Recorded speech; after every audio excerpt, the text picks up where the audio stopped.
Olá, mackenzistas, sejam todos bem-vindos. Estamos iniciando mais uma edição do Mackenzie International Campus, um programa da Coordenadoria de Cooperação Internacional e Interinstitucional da Universidade Presbiteriana Mackenzie. Na edição de hoje, nós vamos falar sobre o ensino superior nos Estados Unidos e a candidatura para programas de pós-graduação e inglês intensivo.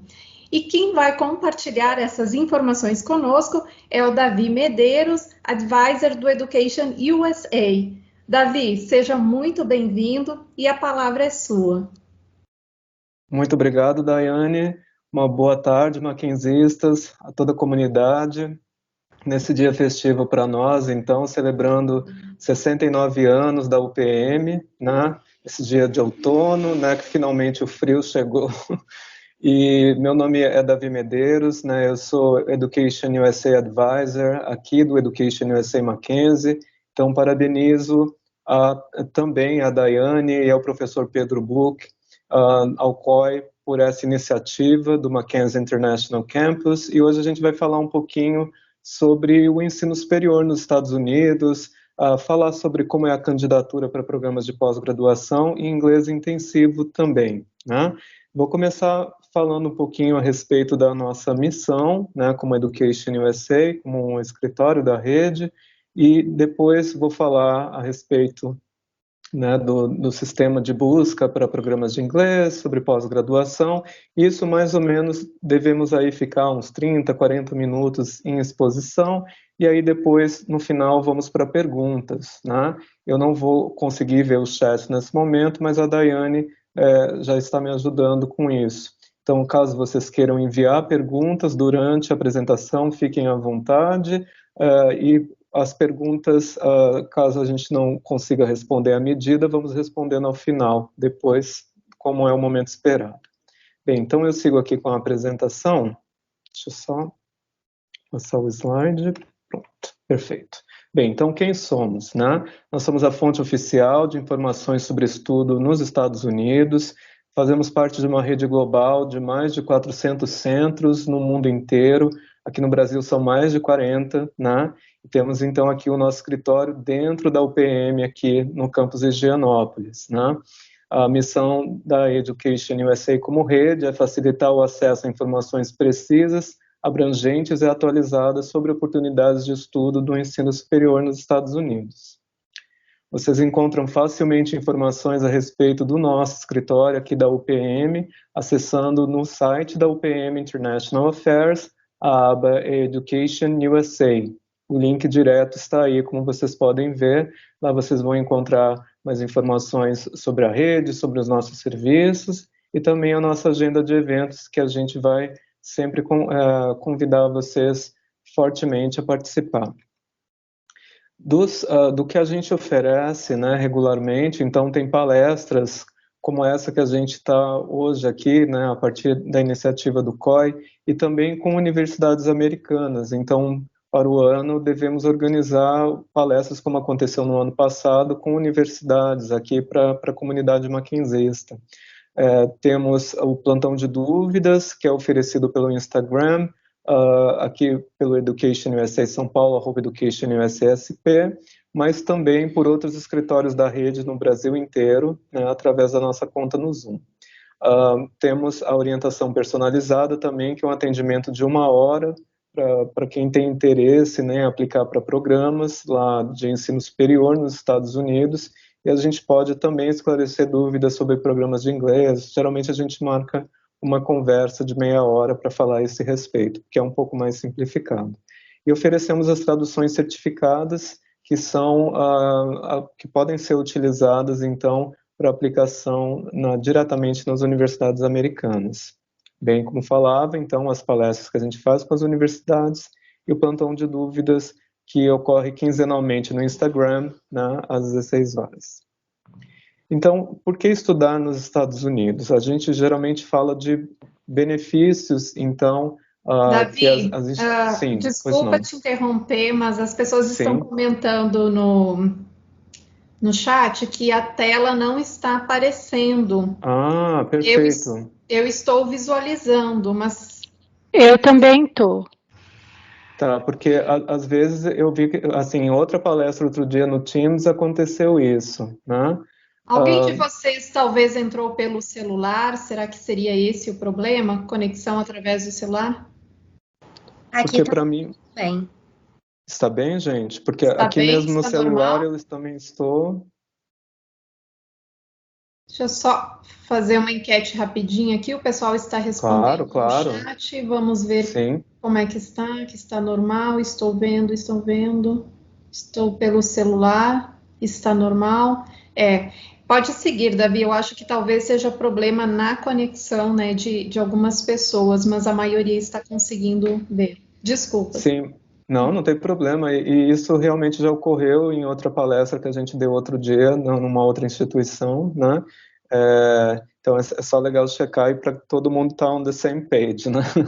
Então E nós seguimos aqui, né? Então, por que estudar nos Estados Unidos? Bem, nós temos então uma série de benefícios também para quem opta a acrescentar isso no seu currículo acadêmico, né? Então, seja na forma de um mestrado, de um programa Lato Sensu que vocês queiram fazer também lá, seja num programa de inglês, tudo isso pesa no seu currículo e por causa dos benefícios, né? Então, a flexibilidade dos programas, então, quando vocês buscam uma pós-graduação nos Estados Unidos, tem uma oferta muito grande, porque o ensino superior lá também tem muitas instituições, então, por isso oferece muitos programas, tecnologia de ponta, como nós temos aqui também na UPM, né, excelência acadêmica, né, a diversidade dos programas, né, que, como disse, realmente, com o número de instituições que eles têm, que são mais de 4.700, a possibilidade também de encontrar programas lá é muito alta, e programas que estejam de acordo com o que vocês estão buscando, né, que é o que importa. Aí, as aulas Student Center, né, em geral, vocês vão ser o centro no sentido de que vocês vão precisar fazer bastante leituras também, assim, e participar ativamente nas rodas de conversa, né, porque isso é uma característica do sistema de ensino nos Estados Unidos, né. Dentro das universidades americanas tem o suporte para o aluno internacional, do International Office. Aqui na UPM a gente tem o COI, né, para auxiliar vocês, né, as oportunidades de pesquisa também, que vocês podem verificar através, né, dos convênios da COI, e que vocês encontram lá nas universidades americanas também, interações com diversas culturas, vivência em um campus de universidade, né, que aqui em Higienópolis a gente tem um campus bonito e grande, né, que vocês aproveitam, e aí depois, né, quando vocês fazem esses cursos lá nos Estados Unidos, vocês somam também no currículo de vocês o conhecimento em língua inglesa, né? Porque vocês se passam para um mestrado, né? Estamos falando de 1 ou 2 anos lá, estudando plenamente dentro de um contexto anglófono, né? A gente fala de experiências interculturais também, porque vocês vão entrar em contato com pessoas de várias nacionalidades, e isso bate no networking, que vocês também vão estar abrindo fronteiras aí, vão estar se abrindo para oportunidades globais, né? E o sistema educacional também é excelente, né? E que isso também já fica impresso no currículo de vocês. Então, eu vou começar falando um pouquinho aqui a respeito de inglês, né, nos Estados Unidos. Em geral, a maioria das pessoas que nos procura pensa que os programas de inglês nos Estados Unidos são oferecidos apenas pelos institutos, né? Então, estou aqui para dizer que eles também são oferecidos pelas universidades. Então, há recursos que eu vou mostrar agora para vocês e que vocês conseguem buscar isso facilmente.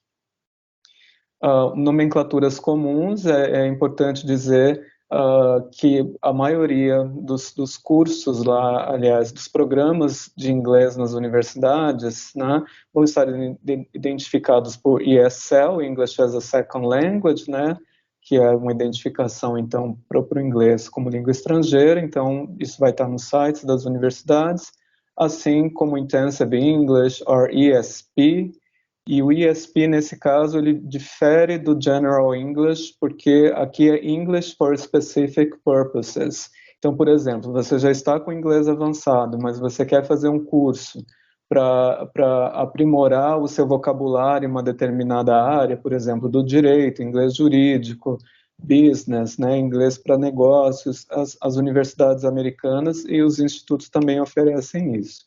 E aí, como vocês fazem para buscar esses programas de inglês lá, né? Então, vocês têm o Intensive English, né?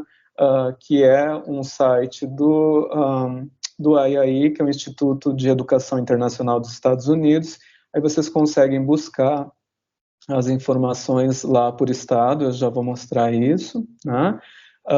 E também o Study in the USA, que é uma revista que sempre participa das feiras, aqui como Salão do Estudante, do Expo, né? E é um excelente buscador também para vocês. Vejam, esse aqui é o Intensive English. Estou mostrando para vocês que quando vocês, por exemplo, estou pensando em fazer um programa de inglês, né? É claro que no momento, né, nesse âmbito de pandemia, a gente tem a oferta basicamente online, né? E tem algumas instituições que estão começando a abrir para o segundo semestre, né? Para in-person programs, né?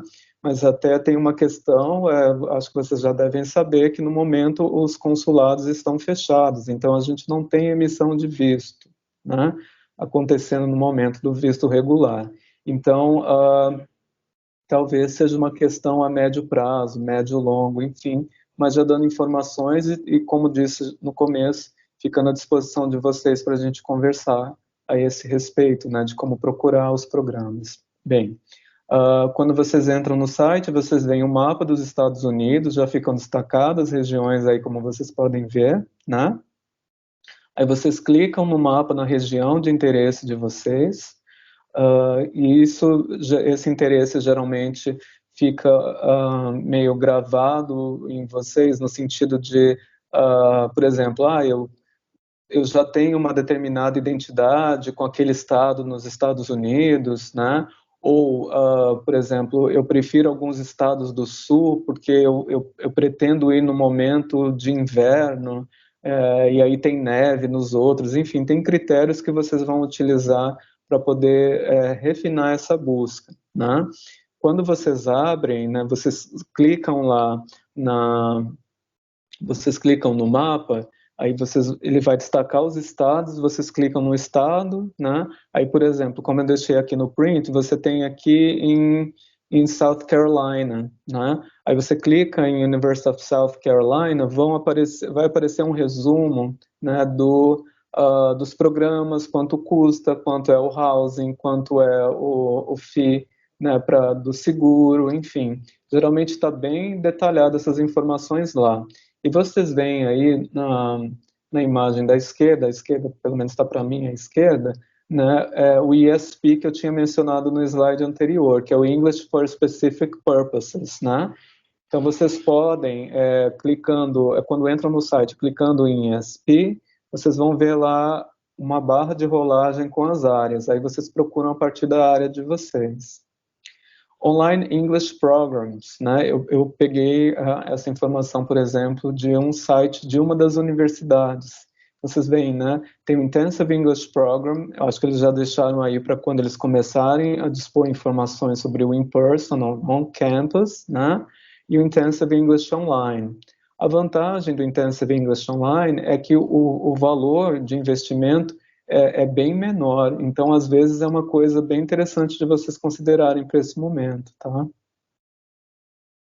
Como recursos, né, para vocês maquinzistas ampliarem seus horizontes em termos de aperfeiçoamento da língua, na língua inglesa, vocês podem contar, por exemplo, com esse recurso do Departamento de Estado, americanenglish.state.gov, tá? Tem vários recursos.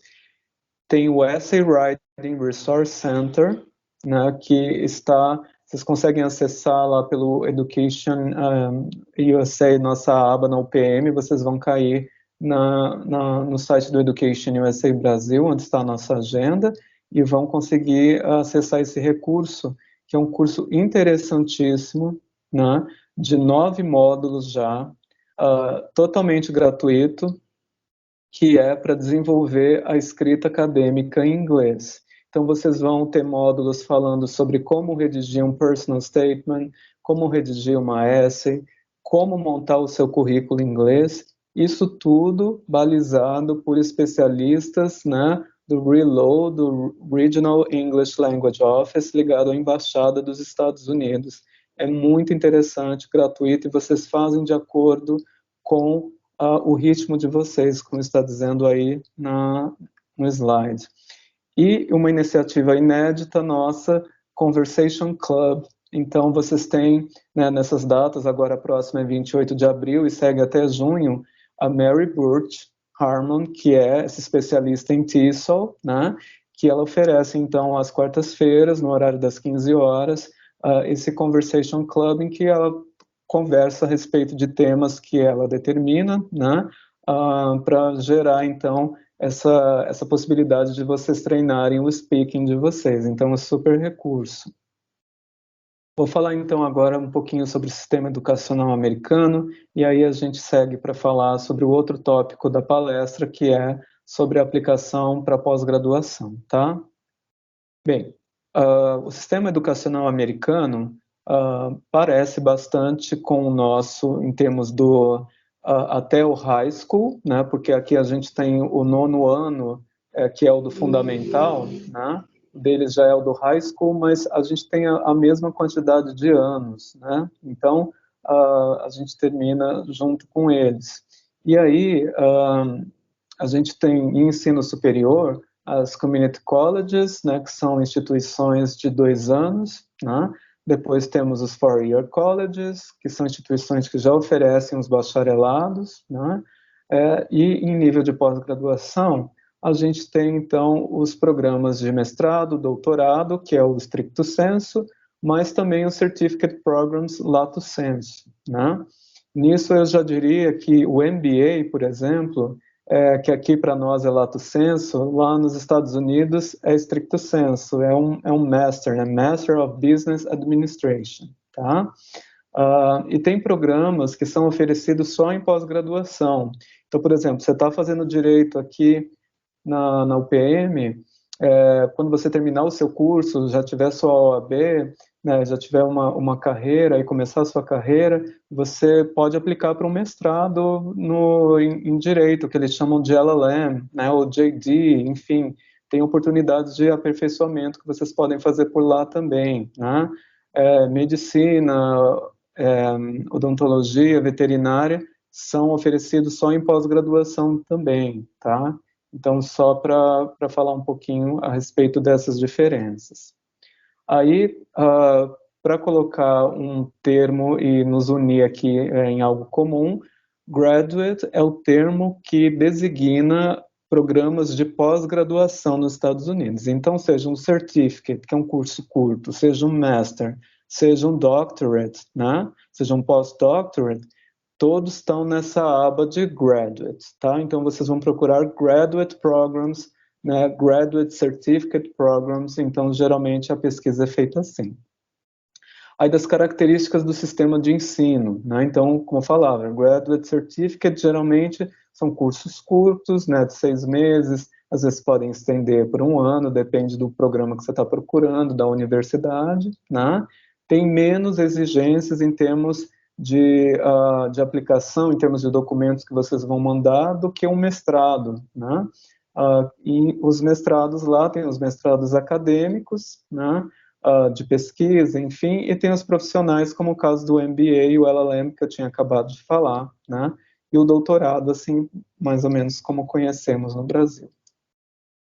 Bem, os tipos de instituição lá. Então, a gente tem as Public Universities, Private Universities and Research Intensive, né?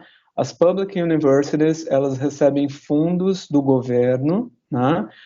Então, elas têm um valor menor para quem paga impostos naquele estado em que ela está localizada, né? Então, por exemplo, um aluno que sai de Nova York e vai aplicar para uma universidade no Texas, ele vai pagar o mesmo que nós brasileiros, ou seja, o mesmo que alunos internacionais.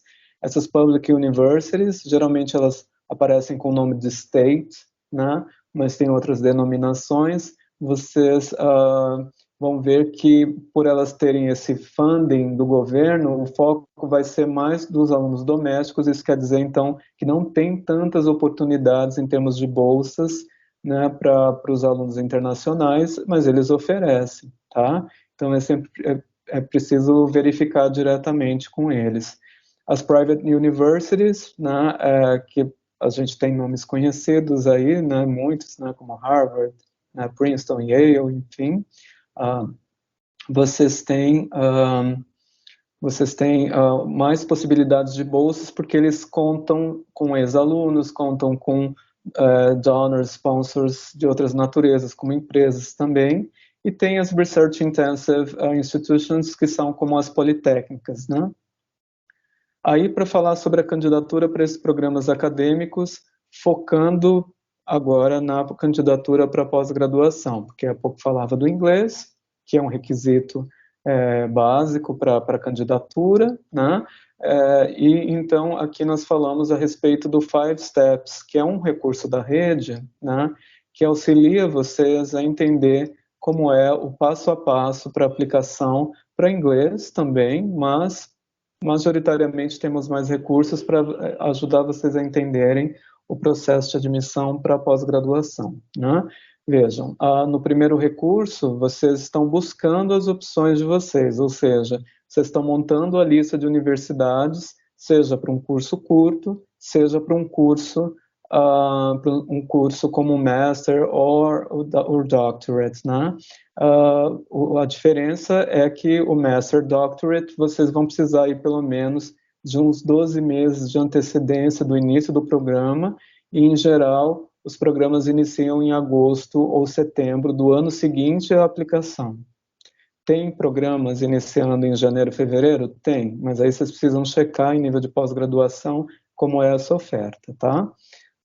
E no caso, desculpe, dos cursos de curta duração, eles geralmente têm inícios, tem alguns inícios programados durante o ano. Quando vocês montam a lista de universidades, vocês vão saber, então, quais são os requisitos de cada instituição para aplicação, mais brandos no caso de curta duração, um pouco mais detalhados em termos de mestrado e doutorado, né? E nisso vocês vão também procurar quais são as instituições que oferecem para vocês bolsas de estudo. Então, bolsas de estudo para alunos internacionais, né? Isso, em pós-graduação, vocês veem não só na universidade, mas vocês veem também diretamente com os programas, tá? Porque realmente fica em pós-graduação muito do funding está diretamente com os programas, aí você vai contatar os professores, enfim, para saber mais, né? E a preparação da candidatura, que é o preenchimento dos applications, né? E que isso é feito mais no segundo semestre do ano da aplicação. Então, quem está aplicando para 2022, né? Então, tem esse ano, o segundo semestre, o ano da aplicação, por exemplo. Visto de estudante, a última parte, vocês só fazem a solicitação de visto de estudante se já tiverem a matrícula no curso lá, tá? Aí tem que vir um documento para vocês, o I-20, vocês agendam entrevistas. De novo, no momento, os consulados estão fechados e não temos uma previsão ainda do retorno, né? E preparar a ida para os Estados Unidos para vocês viverem essa outra experiência acadêmica, né? Essa possibilidade de complementar o currículo de vocês. Aí a gente sempre pede, né, para definir prioridades, mas como eu já falei bastante até o momento, eu só queria aproveitar e ver se a gente tem alguma pergunta no chat agora, porque aí a gente dá um respiro. Oi, Davi. Então, ainda não temos perguntas no chat, mas eu tenho uma pergunta. Sim. Porém, eu não sei se caberia esse contexto a pergunta, se não couber, tudo bem. A minha pergunta seria, você falou das bolsas, né, de pós-graduação, das universidades e até mesmo dos programas. E o governo americano, ele possui bolsas também para pós-graduação? Onde que os estudantes, né, podem procurar pesquisar por essas bolsas? Excelente pergunta, Daiane, muito obrigado. Nós somos um braço do Departamento de Estado dos Estados Unidos, né? Tem outro braço do Departamento de Estado, que é a Comissão Fulbright. Eu aconselho bastante vocês a acessarem o site deles, que é www.fulbright.org.br, e lá vocês vão verificar as bolsas que eles têm, tanto para mestrado quanto para doutorado, tá? Eles deixam os editais lá, se não estão abertos, geralmente está lá, previsão de abertura para X.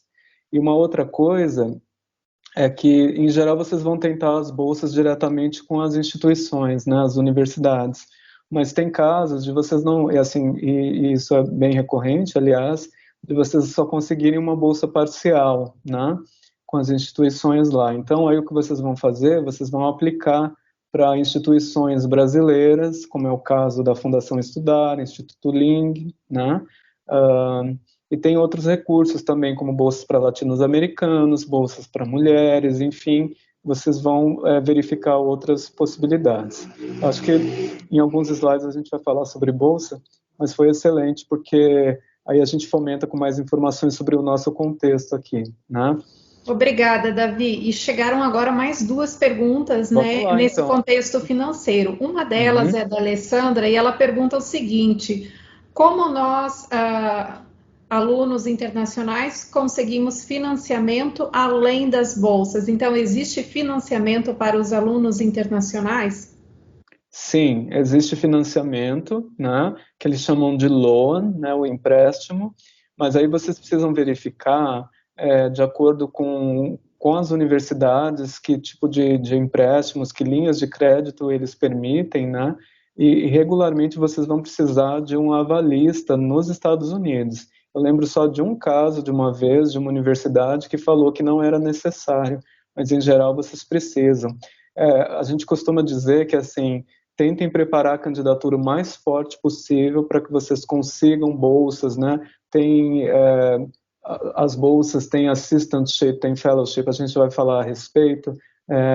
Tem várias possibilidades, né? De você, por exemplo, de você entrar numa instituição e receber, né, da universidade um salário e você ser um teaching assistant, né, você ser um researcher, aí você já vai ser como um empregado daquela instituição, né, você vai estudar e vai trabalhar já dando essa devolutiva. É uma possibilidade bem interessante para vocês, porque o empréstimo a gente sempre tenta colocar como plano B, mas claro, investiguem, e isso vocês só vão saber montando a lista de universidades. Obrigado pela pergunta, Alessandra. Temos uma outra, né? Isso, a outra pergunta é da Thalita. Ela pergunta se, além de bolsas, né, para programas de mestrado e doutorado, também há bolsas para outros programas. Eu acredito que até a própria Fulbright possui bolsas, né, para graduação, para outros programas. Então, a Fulbright, até onde eu me lembro, graduação, eu acho que não. Tem uma coisa que, e foi ótima a pergunta da Thalita, porque eu ia esquecer. Na Fulbright tem um programa chamado FLTA. Então, para quem está nos ouvindo e é de letras, né, é um programa de 9 meses, né, da Comissão Fulbright, que quem é selecionado, né, vai para universidades americanas para lecionar lá, fica durante 9 meses, lecionando português para estrangeiro, né, para estrangeiros dentro da comunidade da universidade, e é muito bacana. Já conheci algumas pessoas que foram e foi uma experiência excelente. Agora, para graduação, né, que hoje a gente está focando mais em pós, né, regularmente vocês vão ter oportunidades de bolsas pelas próprias universidades, a Fundação Estudar é um complemento, se vocês já são aceitos e não conseguiram as bolsas, vocês podem tentar aplicar para eles também, e aqueles links que eu mencionei, que a gente tem aqui, de bolsas, né, para mulheres, alunos latino-americanos, enfim, aplica igualmente para graduação, tá? E o que eu ia falar agora também, a gente falou sobre o FLTA. Eu acho que eu vou acabar retomando com o ano das bolsas. Mais alguma pergunta antes de seguirmos? Tá tomando uma água. Podemos seguir. Bem, perfeito. Então, agradecendo as perguntas de vocês, né? Então, definir prioridades, gente. A questão do tempo é muito importante. Então, para todos esses cursos que eu estou falando, inglês, para mestrado, doutorado, para o curso de especialização curto, todos eles exigem de você algum tempo de antecedência. Então, mesmo o inglês, né? Por quê? Porque você, por exemplo, para o inglês, começando desse menos burocrático, né? Você precisa de um tempo entre a matrícula e a emissão do documento com o qual você vai solicitar o visto de estudante, né? Então, você precisa de pelo menos 3 meses de antecedência, com 3 meses de antecedência, ter feito sua matrícula. Para os cursos de curta duração, especialização lato sensu, né? Em geral, pelo menos 6 meses. E para os cursos de mestrado e doutorado, 12 meses, se possível mais, tá? Então, vocês estão na sua graduação agora na UPM, por exemplo, já vão refletindo para o futuro, né? Quando vocês já tiverem concluído ela aí, né? Aí vocês já vão se preparando, já vão vendo a lista de universidades, enfim. É um modo de considerar o tempo, que é um fator determinante. E por que falamos de tempo? Veja aí, e eu vou focar agora em mestrado e doutorado. Diferente do Brasil, a gente tem uma série de detalhes, de exigências, né, de requirements que vocês precisam atender, né, para aplicar para uma universidade americana, né?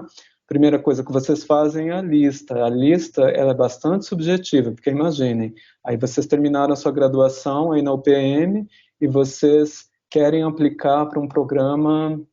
Eu não consigo nem pensar em exemplo agora, mas na determinada área a gente sempre imagina um field um pouco mais específico, né? um subcampo, né, da área. Então aí vocês vão procurar por aí, né, esses programas, e aí vocês vão ver que tem várias instituições oferecendo. E, em geral, para mestrado e doutorado, vocês aplicam para entre 6 e 8 instituições.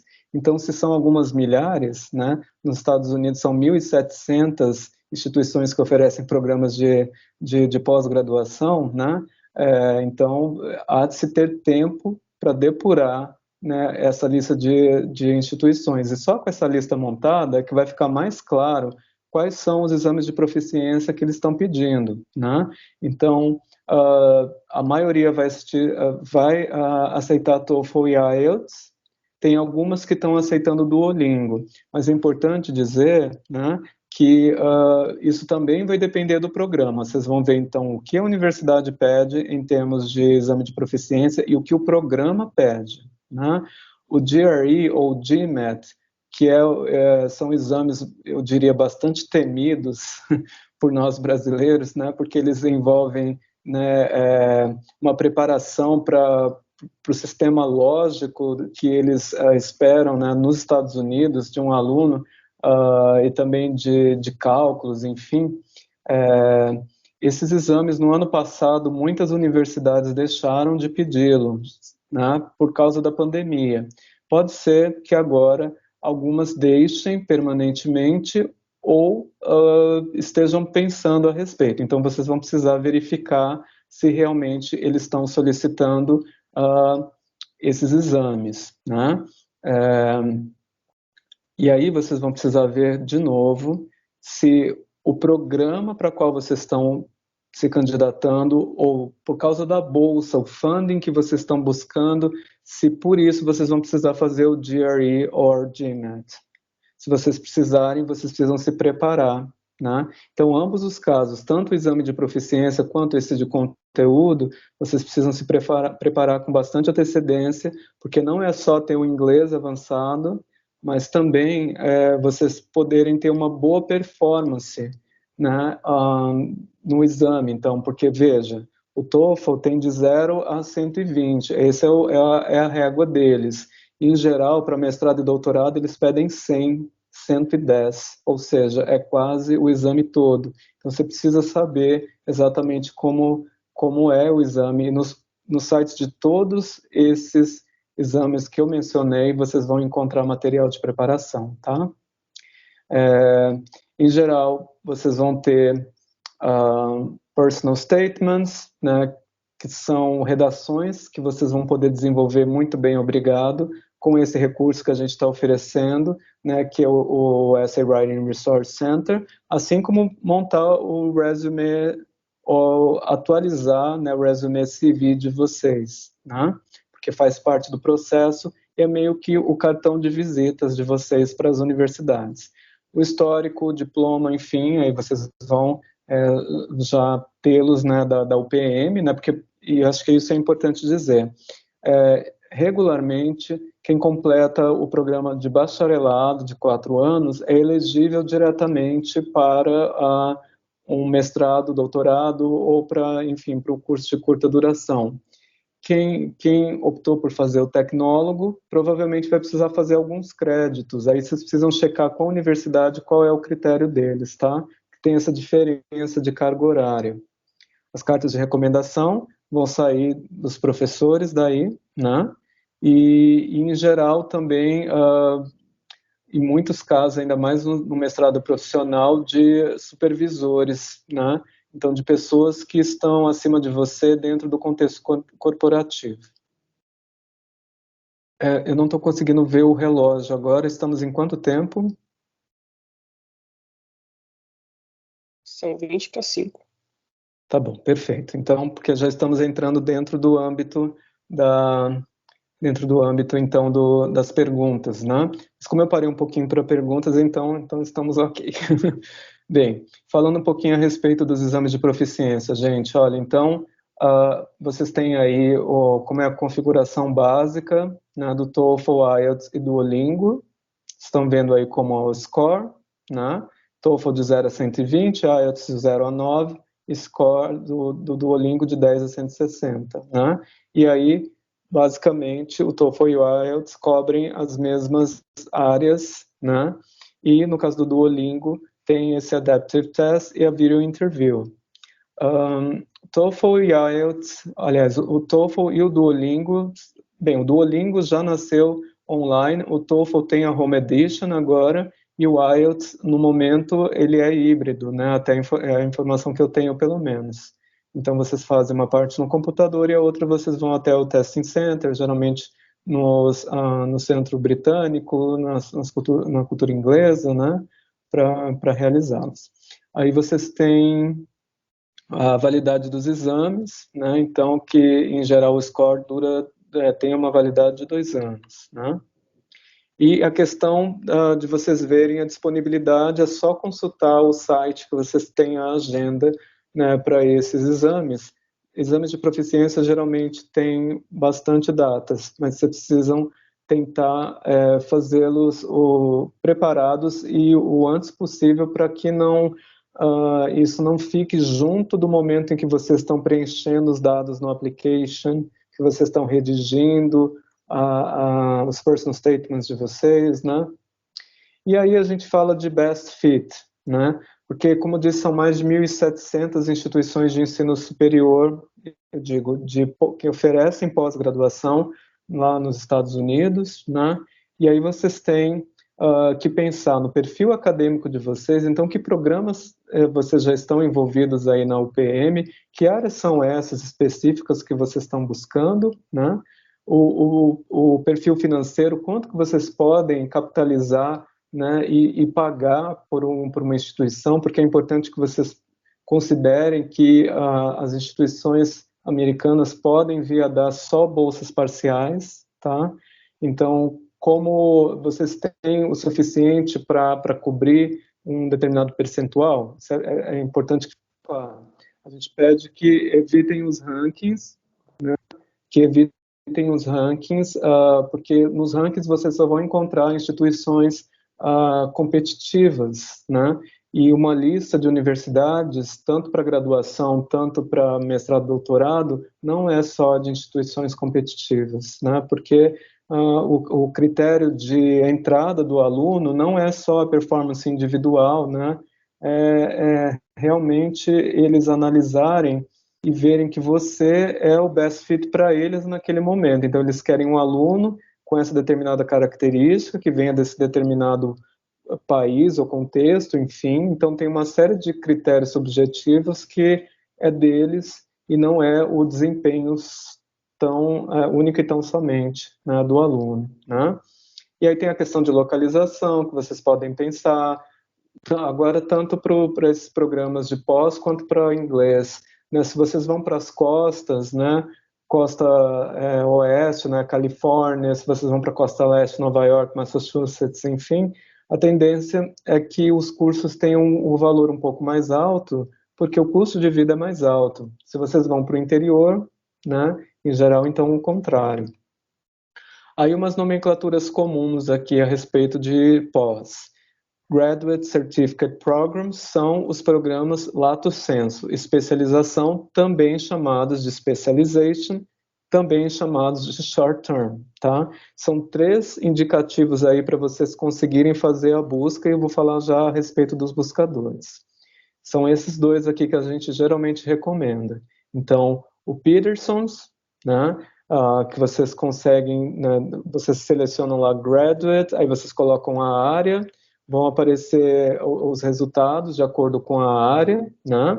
E aí vocês vão utilizando filtros, assim como o Niche também tem esse recurso. Então, petersons.com e o niche.com. Aí a questão do planejamento financeiro, e aí já estamos rumando para o final da apresentação, né? Então, vocês têm, nos Estados Unidos, né, pelas universidades americanas, vocês vão encontrar oportunidades de grants, né, que são esses presentes que a gente diz, né, que então você recebeu, excelente, né, já é seu, você não tem que pagar de volta, então, como o caso de um LOA, né?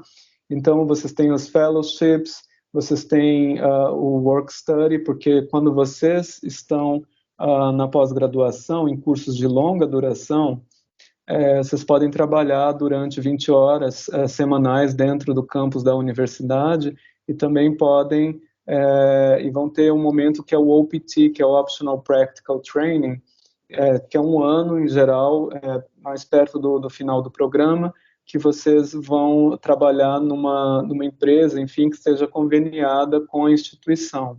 E uma pergunta que sempre fazem, e já deixo aqui a resposta caso vocês estejam pensando nela. Esse valor que vocês recebem de work study não cobre gastos de cursos. Eles são para despesas menores, né, para compra de livros, enfim, atividades de toda natureza, coisas assim, né?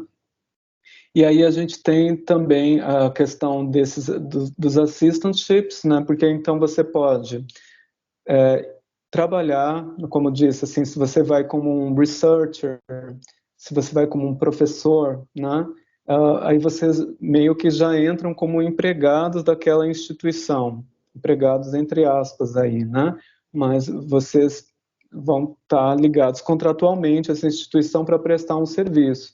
Então, eu estimulo que vocês possam procurar recursos, né, a respeito desses assistantships, fellowships, né, que vocês vão ver já listado na parte de Financial Aid das instituições que oferecem os programas de ensino superior, nesse caso, de pós-graduação.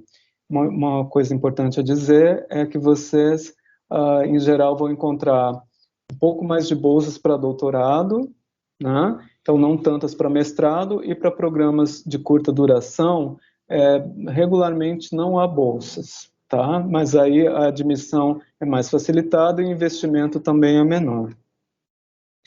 Aí as modalidades, né, de bolsas de estudo, né, financial need, né, essa coisa de family income, enfim, é porque é o mesmo gráfico que a gente utiliza para a graduação, né? E, de novo, a questão acadêmica, mas, por exemplo, o seu test score, se você tem um bom resultado no test score, ele pode te levar a ser elegível automaticamente para uma determinada bolsa, tá? Tem questões étnicas, culturais e religiosas também, né? As instituições confessionais lá nos Estados Unidos, que vocês podem buscar também, né? E essas de Sports and Artistic são mais para graduação mesmo. E o programa Oportunidades Acadêmicas, gente, para quem tem interesse, é um programa que, assim, é para jovens que têm uma renda uma renda baixa, mas bastante potencial acadêmico, né? E bastante participação da sua comunidade. Por renda baixa, eu quero dizer que não conseguem pagar os applications, né? Não conseguem pagar as taxas referentes ao application. Então, existe esse programa Oportunidades Acadêmicas, que é um programa da rede e que ajuda vocês, né, os candidatos selecionados, a pagar as despesas, e não são as bolsas, então, propriamente, mas pagam o application, e também a gente faz traduções, enfim, oferece orientações e uma série de serviços. Aí tem os recursos, né, já agora indo para o final, como 5 Steps to US Study, que é a metodologia em que a gente se baseia, né, que vocês veem os 5 passos, que é o que eu tinha dito antes. Vocês têm a Video Library, que está tudo isso que eu vou falar agora está no site, vocês encontram pela aba, né, do Education USA no site da UPM, né, e também acessando o site do Education USA Brasil. A Video Library estão as gravações dos eventos já pregressos, né, com universidades americanas, tem feiras, tem eventos, tem workshops, tem palestras, desculpe, tem várias coisas lá interessantes.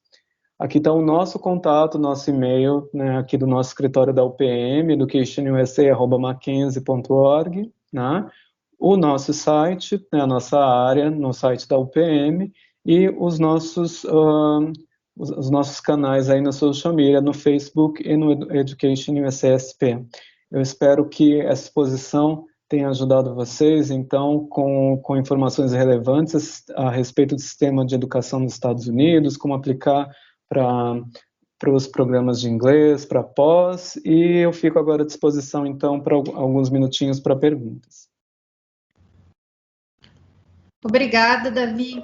Nós temos uma pergunta aqui do Iago, eu acredito que talvez essa pergunta já tenha sido respondida, que é a respeito dos critérios de aceitação nos programas, né? Uhum. Então, Iago, ficou alguma dúvida ainda da sua parte?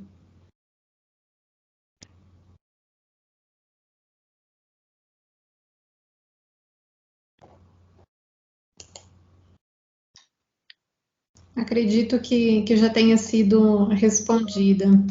Tá bem, perfeito. Temos uma pergunta aqui.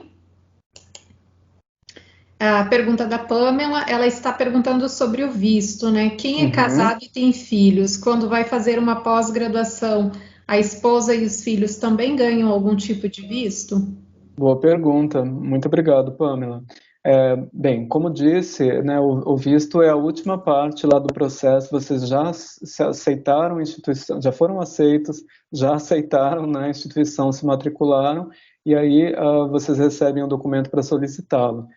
Nisso, vocês vão sim, quem tem família, vai colocar as informações a respeito das famílias também, porque aí o esposo ou a esposa vão num visto de dependente, né, assim como o filho ou a filha, né, e em geral, assim, por lei, quando vocês vão para programas longos, né, eu estou falando aí de pelo menos 6 meses, né, 6 meses ou mais, então, mas isso vocês chequem depois com os programas. A criança, né, que acompanha a família precisa estar matriculada numa escola pública nos Estados Unidos, tá? Então, geralmente é assim que funciona. Então, 6 meses ou mais é essa configuração. Então, Obrigada, Davi. Uhum. E temos mais uma questão aqui agora da Gabriela. Ela está perguntando: se eu receber o grant, posso me aplicar para um assistantship? Bem, eu queria só entender exatamente o que ela quis dizer por grant, né? Porque, assim, em geral, você aplica para um determinado tipo de bolsa, né? Então, aí vocês vão precisar ver de acordo com a universidade e o programa, como eu disse, né? Então, se você vai no assistantship, isso já é o que vai ser combinado desde o começo, né? Agora, bolsas complementares, eu acho que isso vai depender muito do critério de cada universidade e, de novo, de cada programa, né? Realmente, no âmbito de pós-graduação, é estranho, né? Parece que a gente fica sempre difuso, assim, mas é essa dicotomia mesmo, assim, é desse modo, universidade, programa, não tem muito como fugir disso. E aí ela pergunta, né, quando pronta, posso mandar minha candidatura por e-mail para vocês retirarem algumas dúvidas, né? Eu acredito que ela já pode entrar em contato por e-mail a qualquer momento, né, até antes de preparar a candidatura já para ir se organizando, porque como você reiterou, né, é uma organização que precisa ser feita com bastante antecedência, né? Talvez até um ano e meio, 2 anos antes, né? Se preparando. Exatamente, exatamente. Desculpa, eu acabei não pegando o nome da candidata que tinha feito essas duas perguntas. Gabriela. A Gabriela. Então, Gabriela, perfeito. Olha, a gente está à disposição de vocês, né? Vocês podem mandar um e-mail aí pelo educationusa@mackenzie.org, né? Para a gente marcar uma conversa, né? Se for de inglês, geralmente uma conversa de meia hora. Se for de pós-graduação, costumamos marcar uma orientação individual de 1 hora, né? E aí a gente já fala, sim, sobre o seu application, tá? É importante, e obrigado por reiterar isso, Daiane, que vocês façam isso com o máximo tempo possível e não deixem para um momento lá para frente. Vocês já podem sim contar com o nosso escritório.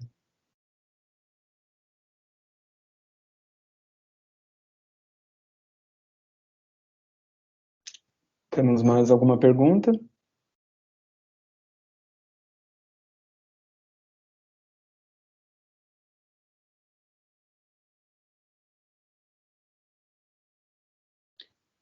Eu não estou conseguindo te ouvir, Daiane, agora. Eu acho que, não sei se é o meu áudio. Nós não temos mais perguntas, então eu acho Perfeito. que Ui, encerramos. tá. Caso surjam, né, outras perguntas, vocês podem entrar em contato com o Davi pelo e-mail, né, que ele disponibilizou. Mas eu quero mais uma vez agradecer ao Davi, agradecer ao Education USA pela participação, parabenizar todos nós mackenzistas, né? Assim como o Davi lembrou no início do webinar, pelos 69 anos da universidade. Então, parabéns a todos nós e desejar uma boa tarde para vocês, tá? A gravação vai estar disponível no link que nós compartilhamos no chat. Muito obrigada, uma boa tarde. Boa tarde a todos e todas. Muito obrigado pela oportunidade.